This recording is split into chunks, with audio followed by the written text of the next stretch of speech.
Amigos, ¿cómo están? ¿Cómo andan? Espero que anden bien. Arranca la máquina de pensar, son las 19:02. Arrancamos con Carolina de Cuadro en controles, no, en la producción de este programa. En controles está el hombre, el mago Martín Cuagriata. ¿Cómo le va?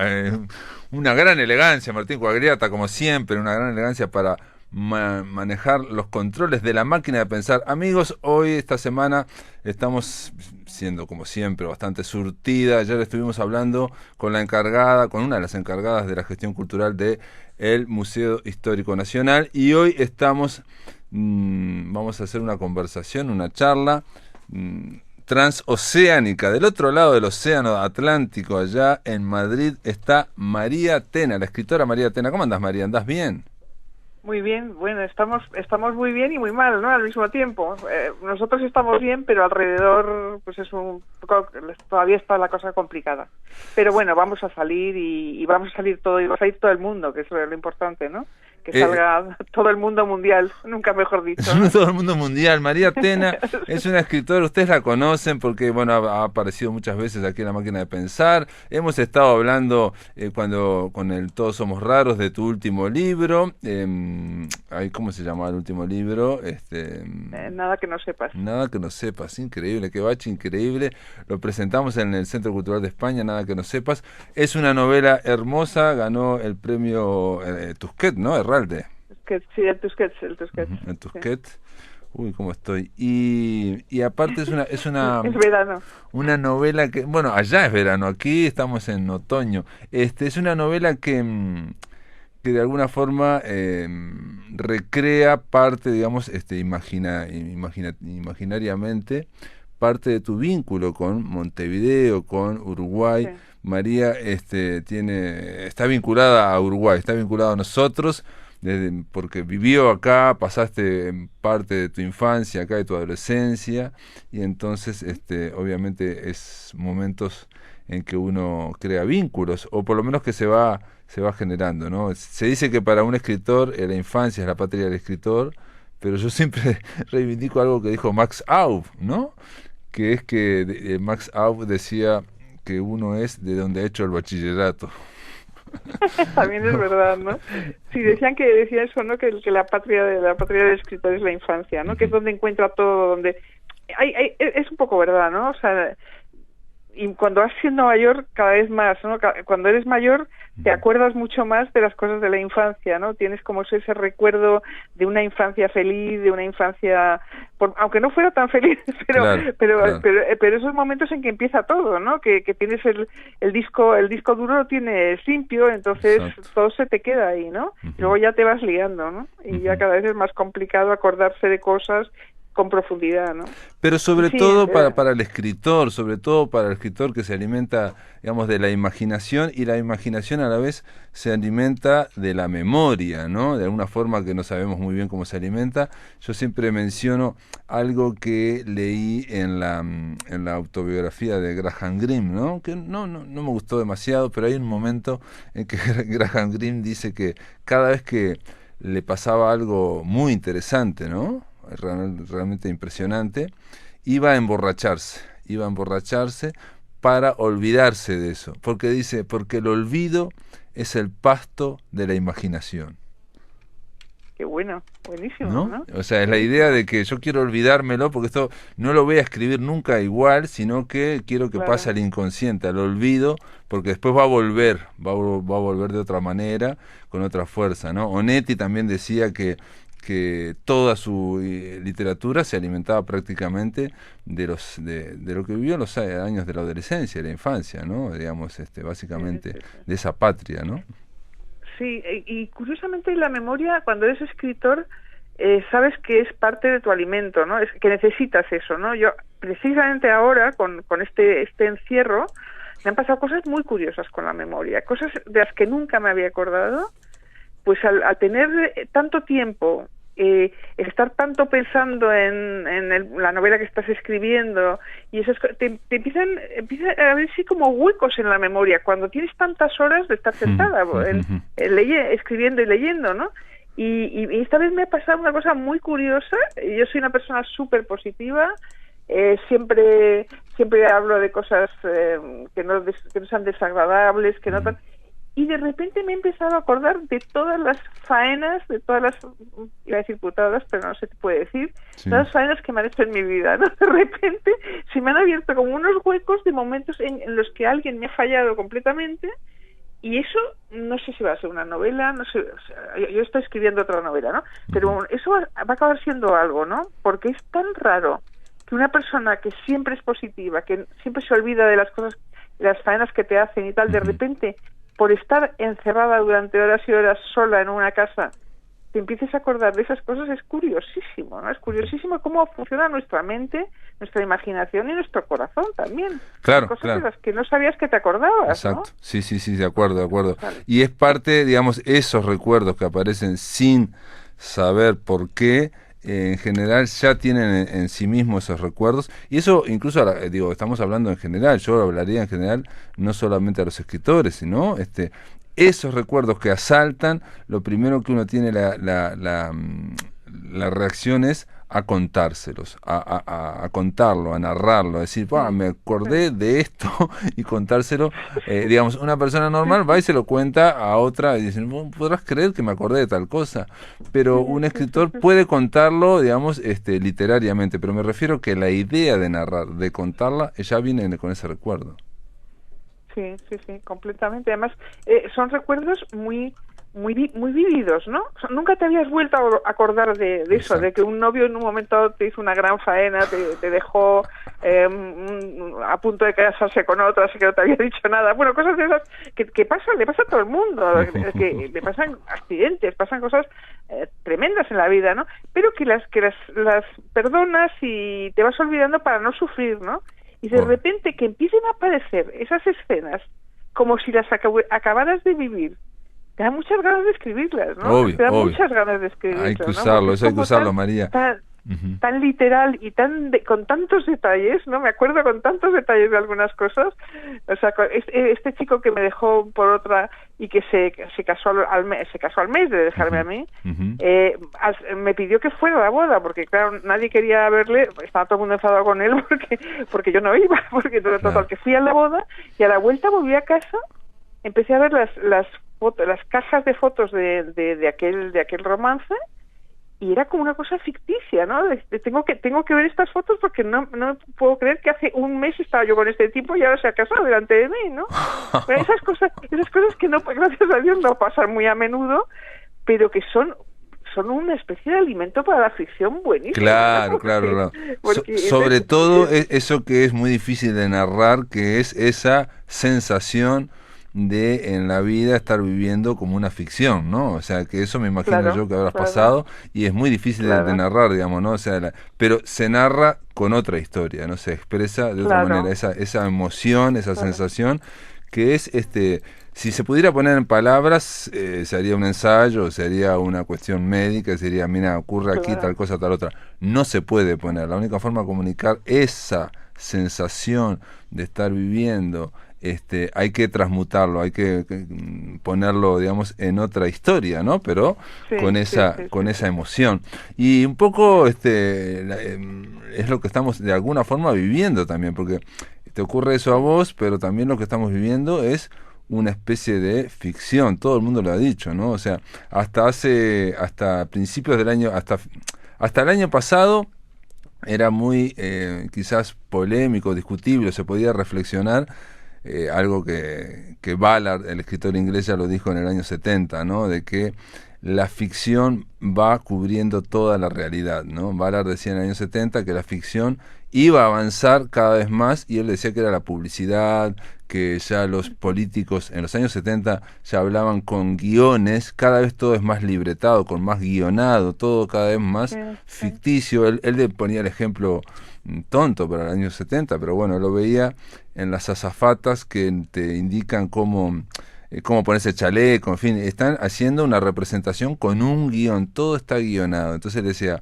que la función del escritor es inventar la realidad. Bueno, eso que podía ser una reflexión filosófica, en fin, ahora ya es indiscutible, ¿no? Estamos viviendo una ficción, se ve afuera, ¿no? Todo el mundo con tapabocas y llamando, en fin, a denunciar o cosas así, por si alguien anda sin tapabocas o cosas así, una cosa rarísimas ocurren, ¿no? Rarísimas, todos disfrazados, ¿no? Como si fuera una fiesta siniestra de carnaval, ¿no? Un carnaval siniestro, ¿no? Porque lo brutal de esta pandemia es que no conocemos esta enfermedad, todavía no la conocemos, todavía no sabemos si puede volver, si hay cosas que los científicos van avanzando muy rápidamente, iba a decir gracias a Dios, pero hay muchas cosas que no sabemos. Entonces, todo este ejercicio de meterse en casa es una maravilla, poder tener un mes para ti sola, 2 meses para estar en casa,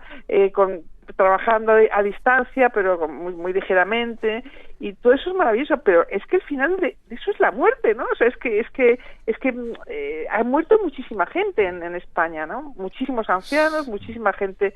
Entonces, todo es como una especie de cáscara que nos tenemos que poner para no sufrir mucho, ¿no? Porque nosotros en teoría estamos felices escribiendo o haciéndolo o dando paseos ahora ya o tal, ¿no? Entonces hay como una contradicción que no entendemos, ¿no? El ser humano no entiende que puede pasar esto, ¿no? Que de repente en 10 días se mueran un montón, 500 personas, ¿no? Es que es una cosa increíble, ¿no? En España fue muy traumático. Estaba fijándome que hay casi 28.000 muertos ahora, digamos. Si estamos hablando de 2 meses, o sea, de febrero, marzo, abril, un poquito más, ¿eh? 27.778, para decirlo, ¿no?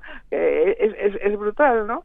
Y bueno, hay zonas que no, hay zonas que en Melilla ha habido muertos, en Ceuta ha habido, o sea, hay sitios pequeños que no, pero bueno, en Madrid ha habido 8.894 muertos a día de hoy, ¿no? Y en Cataluña 5.900, o sea, son cifras terribles, ¿no? Terribles y además tan inesperado, ¿no? Porque todo el mundo dice, no, es que no se previó, pero ¿cómo vas a prever que en una semana se van a morir 500 personas? Es que es una cosa imposible de prever, ¿no? Y luego también mucha gente dice que ha habido toda esta enorme masa de gente que ha muerto, que ha sido una cosa, bueno, que en Italia y en España ha sido horrible y tal. Digo, es que yo los datos que busqué fueron los datos de turismo. Es que el año pasado vinieron 84 millones de personas a España. 84 millones. O sea, 84 millones, 83.9, vamos. O sea, que cuando viene gente, 84 millones de personas nuevas, distintas, que llegan aquí, pues claro, es que eso como se soluciona. ¿Sabes? Eso nadie lo dice. Además no conviene decirlo mucho porque el turismo es nuestra gran riqueza, ¿no? Pero claro, no se puede decir que había falta de previsión porque nadie podía pensar que muchos de esos turistas, muchos eran chinos, muchísimos, ¿no? Y muchos eran, bueno, de otros sitios que se habían sobre todo, María, me parece también, y digo, sobre todo en casos como más traumáticos como en España, se ve más claro, se me ocurre, ¿no? Cuando caen los relatos, cuando caen las certezas, digamos. A ver, hasta ahora nosotros vivimos en un mundo donde, las certezas o los dioses de este mundo es la ciencia y la tecnología, básicamente, ¿no? Pues, digamos, toda nuestra vida está en torno a eso, que lo queramos o no lo queramos, tiene que ver con la civilización. ¿Y qué pasa cuando esas dos, ciencia y tecnología, te dicen no sabemos, no sé qué va a pasar, o esto era inesperado, esto era imprevisible, claro, y empiezan a ocurrir muertes? Entonces ahí empiezan los reproches, pero no se sabe hacia qué, ¿no? Claro, es brutal. No, y luego en el tema de la literatura, ¿no? Te metes en casa y dices, bueno, hay que llenar este tiempo, ¿no? Pero es que es una especie de no tiempo, ¿no? Es una especie de no tiempo porque ¿cómo vas a hacer lo que estabas haciendo? ¿Cómo vas a escribir la historia que estabas escribiendo? Que yo espero poder escribir algún día. Lo que pasa es que cuando ha surgido todo esto, ¿no? Cuando estamos todos pensando que cada día nos dicen la cantidad de muertos que hay, que viven al lado de nuestra casa, ¿no? Entonces, ahora voy a seguir yo con mi novela, ¿no? Es como que te plantea, bueno, hay que hacerlo, ¿no? Y hay que intentar seguir trabajando, hay que intentar con el sentido común, pero es tremendo, ¿no? Llena ese tiempo, porque como hay como un no tiempo, ¿no? Hay un no Claro. tiempo de la gente que se está muriendo, ¿no? Y hay un no sentido del sentido que nosotros queremos dar a nuestra vida, ¿no? Ujú. Y entonces, bueno, ese tiempo, también ese tiempo es tan extraño y tan vacío, pues es también lo que yo creo que hace que acuda a la memoria como la memoria es una cosa que nos salva, ¿no? De esa especie de vacío que hemos tenido. Ahora yo ya no lo noto, ¿no? Pero los primeros 10 días yo estaba todo el rato llorando, aunque Eso te quería preguntar, ¿cómo te afectó a vos, digamos, concreto? Porque, digamos, bueno, acá lo que está claro, me parece a mí, es que, digamos, a nivel literario, artístico, obviamente va a haber gente que lo va a hacer inmediatamente, pero la literatura, o incluso, yo diría incluso el cine, pero no pueden reproducir lo que pasó, porque ya está registrado ampliamente por todos, digamos. Lo que hay que hacer es una interpretación o un procesamiento, digamos, o sea, hacerlo personal. Por eso te pregunto, ¿cómo fue a vos que te afectó? ¿Cómo te afectó a ti? ¿Cómo esta claro, pandemia? yo soy una persona con muy mala salud, ¿no? Entonces yo cuando empezó esto pasé un poco de miedo diciendo, oye, seguro que a mí me pasa algo y seguro que me pongo o te mueres o te pones muy mal. Y en cambio no, yo he tenido una salud prodigiosa, ¿no? Y tampoco he tenido mucha gente cercana que ha muerto, ¿no? Alguna persona mayor, pero no nadie cercano, ¿no? Pero claro, pensar cada noche que se están muriendo 500 personas al lado de tu casa es que es una cosa muy acongojante. Y todo el mundo me decía, bueno, qué bien, estás muy bien. Dios, no estoy muy bien, estoy bien, pero ¿cómo voy a estar bien si se está muriendo de esa manera la gente, ¿no? Entonces eso sí que te causaba mucha congoja y sobre todo mucha pregunta, ¿no? Bueno, es que esto no te pasa todos los días, ¿no? No, Que claro. de repente se muera tanta gente y es como una gran desgracia, pero es mundial, ¿no? Encima es mundial, ¿no? Ujú. Y entonces, bueno, siempre nos habían dicho eso, la novela una novela es una historia que va de A a B y en el camino el personaje se transforma.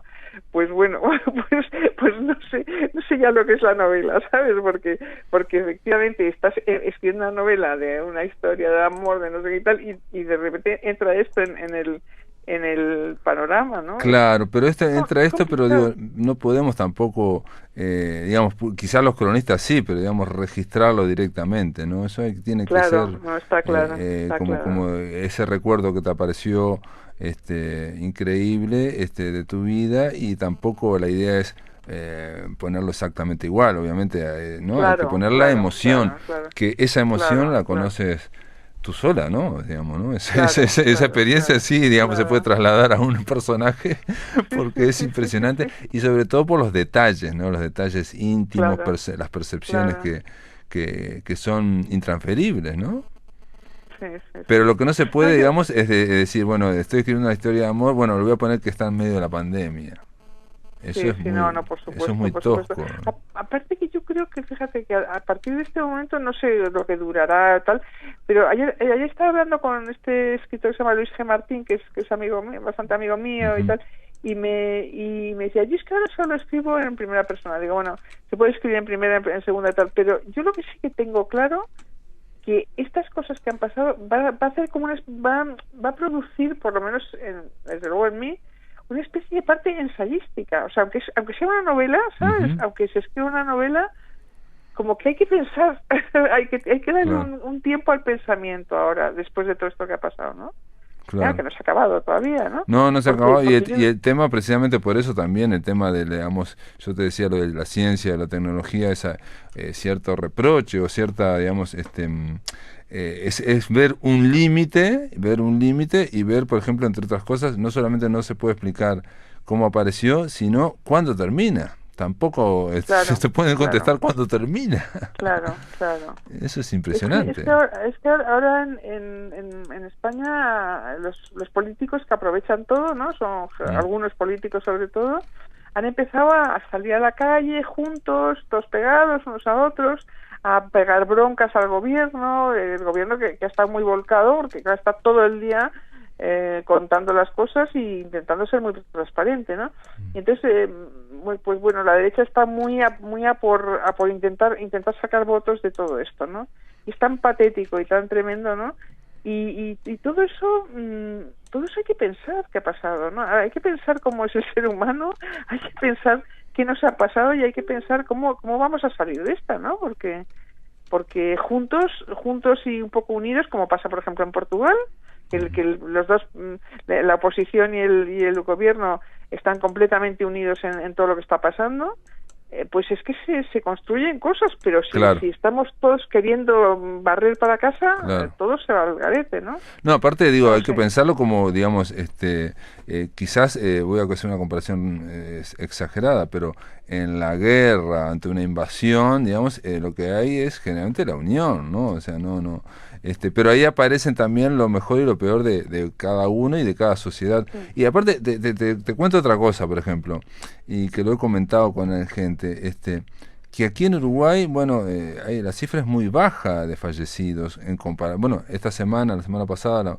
entrevisté al embajador de Ecuador, Galo Galarza, y él dijo aquí al aire, dice, ustedes los uruguayos han tenido mucha suerte, más allá de que han hecho las cosas inteligentemente, muy bien, pero digamos, comparando las cifras son muy bajas, ¿no? Y bueno, y se lo pregunté a varias personas y me decían, bueno, la verdad que es inexplicable. Entonces, no, porque, digamos, el virus en sí no conoce la frontera, ¿no? O sea, las fronteras son mentales nuestras. O sea, para el virus es lo mismo Argentina que Uruguay, debería ser igual, ¿no? Debería comportarse igual. Claro. Pero por alguna razón, volvemos de nuevo a esas cosas inexplicables, no está ocurriendo así, digo, ¿no? Entonces es algo muy sorprendente. La clave es que nos decían siempre al principio, no es decir, las personas son los que todas las personas pueden contagiar, o sea, no ni los más ricos ni los más pobres ni tal. Entonces, si ahora se sabe un poco más y somos suficientemente listos como para no estar pegados unos a otros, pues probablemente se irá parando, ¿no? Sin duda. En España se está parando muchísimo, ¿no? Hoy ha habido 80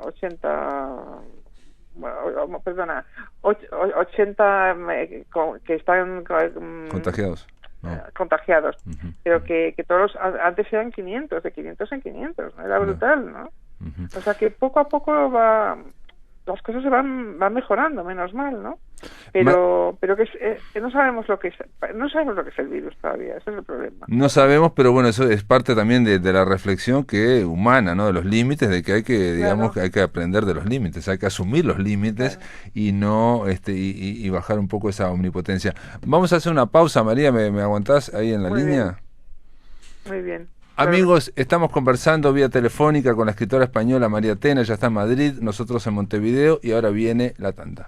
Amigos, continuamos en La Máquina de Pensar, estamos conversando con la escritora María Tena, ella está en Madrid, nosotros en Montevideo. María, bueno, más allá de esa experiencia que estás teniendo, obviamente, como toda España en esa pandemia, ¿no? De a poco se está abriendo y van pasando de la fase 0 a la fase 1, empiezan a salir un poco. ¿Cómo y yo supongo que no te pasás escribiendo todo el día tampoco, ¿qué has leído, por ejemplo, en estos días, en estos meses? ¿Libros que te gusten o que te hayan impresionado o algo así? Tengo una colaboración ahora con el periódico de Cataluña y empecé leyendo Muerte en Venecia, que es una novela que me ha entusiasmado siempre, y entonces hablé sobre la pandemia, ¿no? En los primeros días, ¿no? Y bueno, me gustó muchísimo porque porque es un libro precioso, entre otras cosas, ¿no? Y luego está la película tan preciosísima de Visconti. Entonces sí tuvo bastante éxito ese artículo y tal, y yo estaba encantada de haber leído Muerte en Venecia, y luego de repente me di cuenta que no podía seguir viendo más. Me cogí también lo de Camus, cogí una serie de libros y pensé no, ya se acabó la pandemia, porque es como lo que decíamos cuando éramos pequeños, ¿no? Pan con pan, comida de tontos, ¿no? Es decir, ya la tenemos aquí. En la realidad, claro. Entonces sí que he estado leyendo los carnets de Camus, porque Camus siempre es un tipo que me consuela muchísimo. Tengo toda la obra de Camus y siempre, de vez en cuando, casi todas las semanas, vuelvo a releer algo de Camus, ¿no?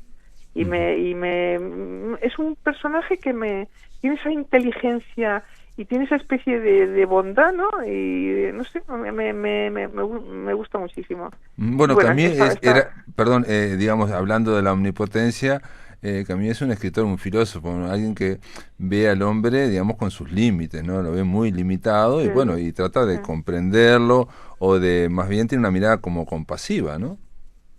Sí, una parte compasiva y por otra parte también, bueno, bueno, también pesimista, ¿no? Sí, en cierta medida, sí, ¿no? sí, Sobre sí, todo, sí, sí. bueno, en El extranjero. los primeros extranjeros, que es brutal, ¿no? Ese cambio de época y ese no creer en nada y esa contemporaneidad que tiene Camus que es impresionante.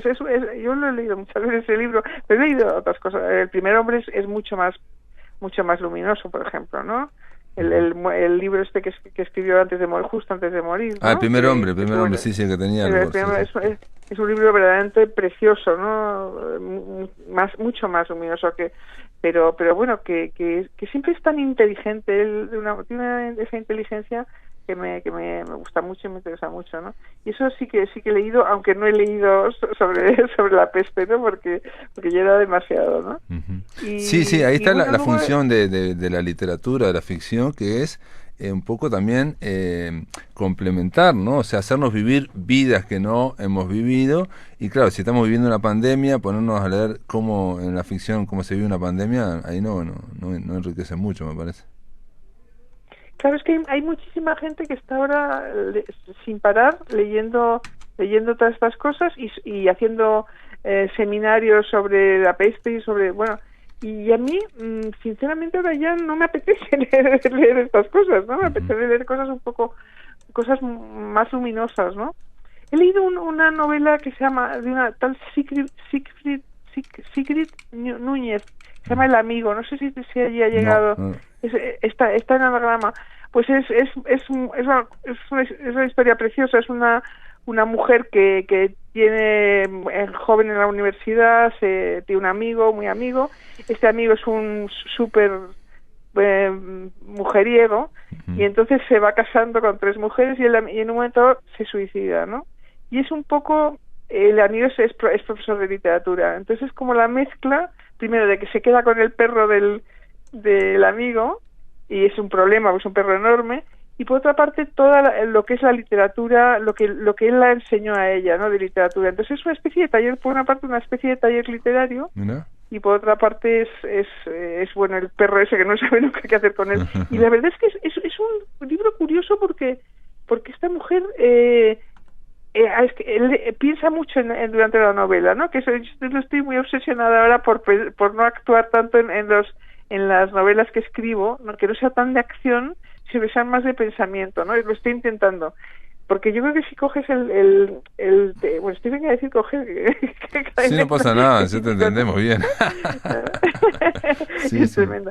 Pero que si uno consigue encontrar el tono de este tipo de novelas que son medio meditativas, medio de acción, ¿no? Es que me interesa mucho eso, ¿no? Ahora en la literatura, ¿no? El poder dar cuenta en las novelas también de la parte interior de los hombres, ¿no? No solamente la parte de acción, ¿no? Cuando éramos jóvenes los americanos nos decían, no, esto es como una película, no puedes ni hablar ni de sentimientos ni de tal, tú actúa y ya nos damos cuenta por lo que actúen los personajes, hay que darse cuenta de lo que sienten. Pues yo creo que yo ahora no estoy en esa fase. También a mí me pasa, por ejemplo, que hubo una época también que la reflexión o la cuestión filosófica o ensayística también se confundía con la literatura comprometida o con determinadas líneas de pensamiento, y eso hace que uno, por ejemplo, ahora yo te oía y pensaba en Saramago, por ejemplo. Saramago es alguien que sus personajes actúan, pero también hay reflexiones sobre la humanidad o reflexiones sobre el hombre, la mujer, en fin, y va combinándolas, pero lo que pasa es que ahí la línea para mí es de no caer en de ser un predicador, ¿no? O sea, ese es el tema. Claro, y luego también la tentación que siempre tienes en literatura es explicar las cosas. Claro. Eso sí que es nefasto, ¿no? Uh-huh. O sea, te puedes explicar por qué este tipo le pasa esto y tal, te puedes explicar y entonces destrozar la novela, ¿no? Uh-huh. Porque claro, el lector tiene que poner algo, si no le dejas al lector que ahora, piense pero algo, tu pues, literatura narrativa tiene, digamos, María, las novelas que yo he leído tuyas, que son varias, todas tienen como una reflexión sobre, bueno, sobre las edades, sobre los géneros, sobre las historias, sobre las clases sociales. Siempre tuvieron, digamos. Que también hay narradoras inglesas que lo hacen mucho, ¿no? Estoy pensando en Alice Munro, por ejemplo, lo hace mucho. Sí, ¿no? sí. Alice Munro me gusta esto, sí. hace esa reflexión. Y esa otra escritora que ahora no me acuerdo, que hicieron la serie con Frances McDormand, pero no me acuerdo cómo se llama. Bueno. Ah, sí, está mi preferida en lo de la maestra esa, ¿no? No, ella está casada en un pueblo y son cuentos que son la historia del pueblo, digamos, son cuentos cruzados, digamos. Se llama... Sí, pero aparte me lo recomendaste. Kitteridge, ¿no? Exacto. Olive Kitteridge, ¿no? Se llama el libro. Exacto. Olive Kitteridge.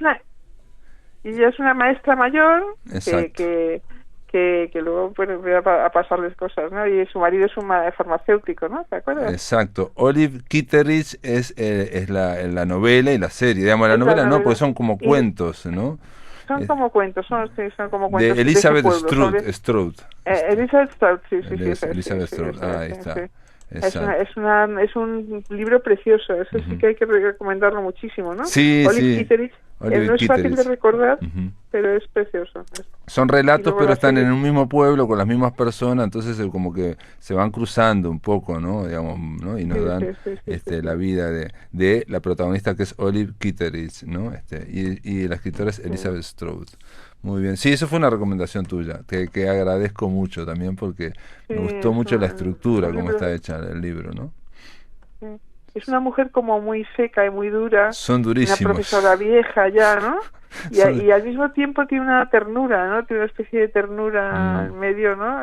Pero no intentan que sea una mujer positiva, un personaje, digamos, es amarga, tiene una parte muy amarga y después otra parte detrás de esa parte, porque ha vivido más de 30 años con su esposa, en fin, es bastante amargada por la vida, pero tiene una gran compasión después, ¿no? Pero me gustó esa cuestión inglesa, bueno, en realidad es estadounidense, ¿no? Que es dura, ¿no? O sea, de no poner personajes que el protagonista sea bueno, positivo, en fin, ¿no? No perdona nada, no trata al hijo fatal, a su marido fatal, a todos fatal, muy mal, pero luego tiene un punto como de nobleza, ¿no?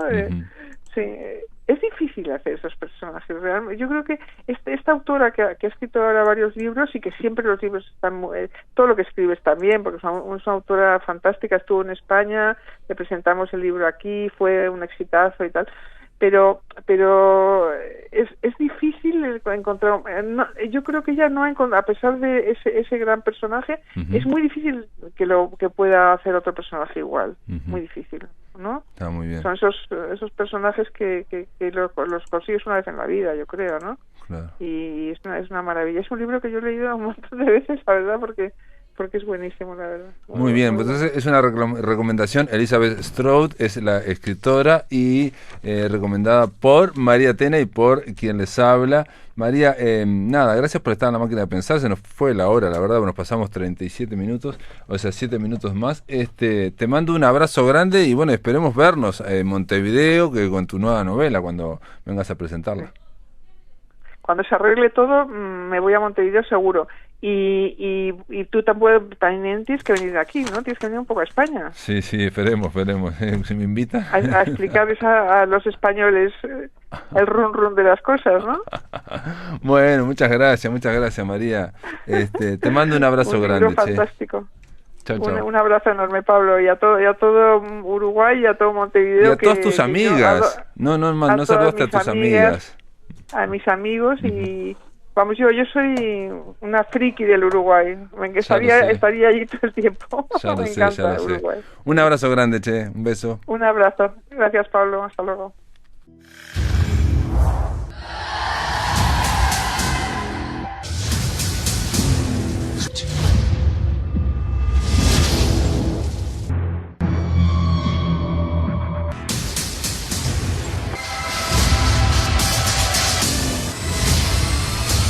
Esta música tan extraña significa que está con nosotros la columna Fahrenheit 450, un grado antes que los libros ardan.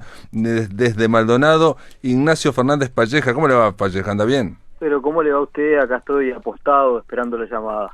Muy bien, así me gusta, pero apostado, digamos, bajo techo estará, ¿no? Porque apostado, sí, bajo techo, no como algunos de los personajes del libro que voy a comentar a continuación, que se ven forzados a unas intemperies bastante duras. Serafín J. García anunció, Fernández de Palleja, que iba a hablar de este libro de cuentos, ¿no? Milicos. Milicos y contrabandistas. Milicos, contrabandistas y otros cuentos. Es un libro de Serafín J. García, editado en 1988 por Arca. En realidad el libro es una selección de cuentos de otros libros de él, que son Burbujas, Agua Mansa, En Carne Viva y Asfalto. Y este libro tiene, para hablar de Serafín J. García, yo tengo que declarar que lo voy a hacer despojado de toda objetividad. Ah, está muy bien. En primer lugar, porque en la literatura no existe la objetividad, es una cuestión afectiva, y uno en algún momento se enamora de la literatura o de algo que leyó, o de un autor, o de todo eso. En mi caso particular, siendo yo de 33, en algún momento de mi vida recibí como regalo Las aventuras de Juan el Zorro, el propio autor, de Serafín J. García, y nunca más me he podido reír tanto con un libro como con ese, donde además de todo el humor, de la genialidad de los cuentos, aparecía el lenguaje rural de una manera magnífica, y también se deslizaban ácidas críticas a la sociedad de la época, en particular a la política, donde por ejemplo había unos personajes que eran los partidarios de León Bayo, eran leonbayistas, suena algo, ¿no? Y los del Tigre eran tigristas, y el Tigre era el malo. O sea, había como un mensaje subliminal político ahí. Pero saliendo de eso, después Serafín J. García, hay que recordar, es el autor de Tacuruces, que es un genial libro de poemas que fue muy exitoso en Uruguay. De hecho, para quienes estén desavisados, la canción Orejano, que cantan los olimareños, es un poema de Tacuruces. Yo sé que en el Pago me tienen idea. Después podríamos recordar... Perdón, y Tacuruces hay que decir que fue un auténtico, para hacer un libro de poema, un auténtico bestseller en Uruguay a lo largo de décadas, ¿no? Un dato no menor, que generalmente la poesía no se vende en ambos sentidos, no se vende, que no se prostituye, pero no se vende nada tampoco. En el caso de Tacuruces incluso contó con algún auspicio, pero además parece que la recepción de Tacuruces fue similar a la que tenía Martín Fierro en Argentina, que era impresionante, recitado en ruedas de gente que se sentía identificada con eso. Exacto. Y más allá de la identificación que uno sienta, hay que observar la calidad literaria que tenía, ¿no? Y la aguda observación de los personajes que están retratados en esos poemas. Como si no fuera poco, Serafín J. García también publicaba Los partes de Don Menchaca, que eran unas crónicas satíricas, una especie de parodias de partes policiales, donde también se daba cuenta del panorama rural, ¿no? Y de la brutalidad policial. Era costumbrista, ¿no? Y más bien como paródico, como caricaturizado un poco, ¿no? Un punto caricatura, ¿no? Claro, un punto tenía, ¿no? Absolutamente paródico, y desde adentro, porque él trabajó en el Ministerio del Interior, así que conoce de qué se trata. Todo esto vamos a situarlo, y de dónde es la raíz de mi chauvinismo. Serafín J. García nació en Cañada Grande, es un paraje del departamento de 33, se crió posteriormente en la ciudad de Vergara, a orillas del arroyo Parao, y tras un tiempo viviendo en la capital olivareña, se trasladó a Montevideo, donde vivió hasta el final de sus días, que terminaron en 1985. En el caso de este libro yo tenía la costumbre, me doy cuenta, de ponerle fecha a los libros cuando era chico, y dice 17/8 del 89, es decir que yo este libro, Milicos, Contrabandistas y otros cuentos, los tengo desde un poco antes de cumplir los 11 años. Y había salido 2.500 pesos de la época, está marcado y todo. No sé cómo leí esto, no me acuerdo, tenía una vaga sensación, y la verdad es que el programa y esta época especial me ha dado la oportunidad de leer a un genial autor en varios sentidos. En el sentido de, por ejemplo, la aguda y tierna percepción que tiene de sus personajes, de sus personajes que son básicamente personas que viven en el medio rural, también hay alguno ubicado en la ciudad, pero básicamente en el medio rural, y donde le suceden situaciones que los ponen a prueba, que los sitúan entre la vida y la muerte. Está el tema del hambre, la violencia, la privación que sufre esa gente. Por ejemplo, empieza con un cuento que se llama La Mujer, que este es como una especie de arquetipo donde una mujer está sola en su rancho de noche y aparece un hombre pálido, que en un principio me recordó al hombre pálido de Paco Spínola, pero que la cuestión que tiene acá es que es contrabandista, y acá entra el tema, el título, ¿no? Milicos contrabandistas, porque otros de los personajes que hay en el libro son unos contrabandistas, en un cuento que se llama precisamente así, donde una partida de contrabandistas se tiene que mover por el medio de la noche helada, donde hay unas descripciones muy poéticas del paisaje. O sea, Serafín J. García no deja de hacer poesía nunca.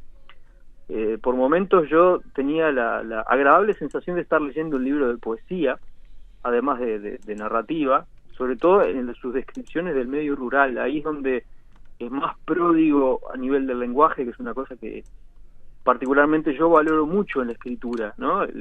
La belleza del significante.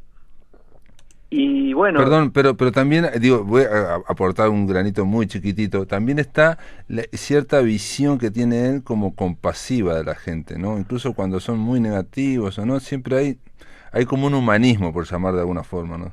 Exactamente, los personajes están mirados desde la compasión, observando como pocos escritores y como pocas personas, observando la condición humana y cómo la condición humana se ve condicionada por las dificultades y los rigores a la que se ve expuesta, ¿no? Hay algún cuento, por ejemplo, un cuento que se llama Churrinche, que habla de un chiquilín, hijo de un padre, un gringo que pasó por ahí, de la madre se está muriendo de hambre y el chiquilín muy castigado por un patrón nefasto. Hay varios patrones nefastos en incluso uno que se niega a trasladar un picado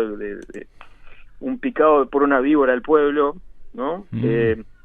Y bueno, el chiquilín se hace amigo de un negro acordeonista brasilero que andaba ahí, y hay unos intensos y preciosos diálogos filosóficos en los cuales el niño cose a preguntas al acordeonista, y aparece el tema de la muerte, porque el personaje se muere. Digamos que son raros los cuentos de este libro donde hay un final feliz o una salida favorable.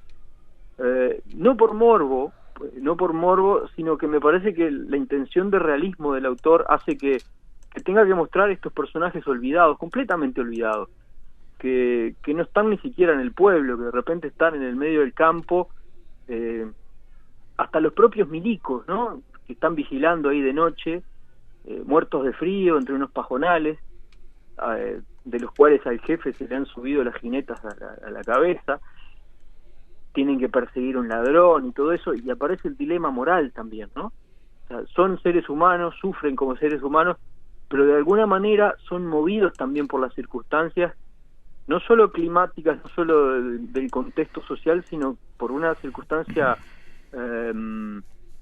por ejemplo, el milico al final hace lo que tiene que hacer pese a que había sentido compasión. De alguna manera se ve la batalla entre el bien y el mal dentro del personaje, puede perderse, ¿no? Puede perderla el bien. En algún caso la gana el bien, o sea, tampoco son todas perdidas. Y hay como hay una mirada también, hay una mirada de hombres y mujeres.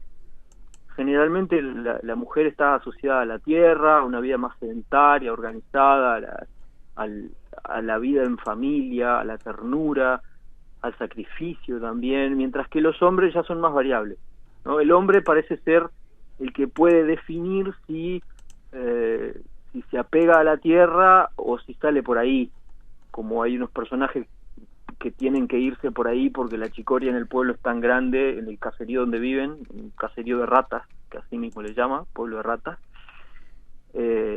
Entonces pasa esto, ¿no? Los hombres vienen y van, las mujeres están ahí, y de hecho hay un cuento muy bien resuelto que se llama Un hombre, en el cual un hombre que había sido bastante complicado de joven, se sedentariza, encuentra, bueno, tiene su mujer, su tierra, y va a vender unas sandías, y se reencuentra con un desafecto del pasado. Entonces ahí uno queda esperando a ver qué pasó, y encima el personaje llega a la casa y pasó algo en la casa, y bueno, no voy a contar el final. No cuento el final.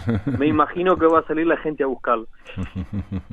Me gustaría, hay un montón de cuentos, creo que no sé si nos alcanzará para contar un poco más. Yo hace poco, perdón, simplemente por casualidad me regaló alguien de 33 un libro de Serafín J. García, se llama Estampas Uruguayas, donde simplemente él habla de los escritores que conoció, y está muy lindo ese libro también.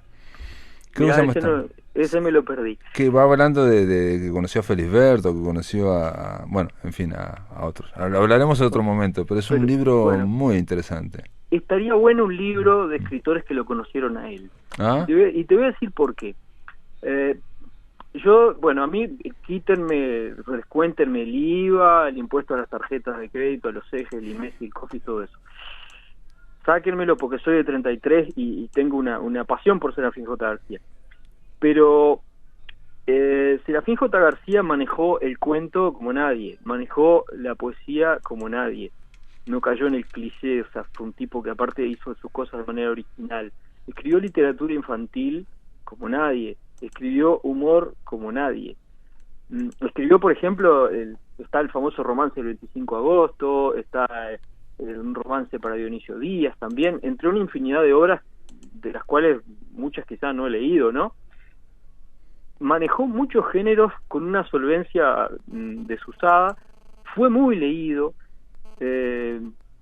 logró muchas cosas, y sin embargo no es habitual escuchar que se lo nombre entre los más altos nombres de la literatura uruguaya.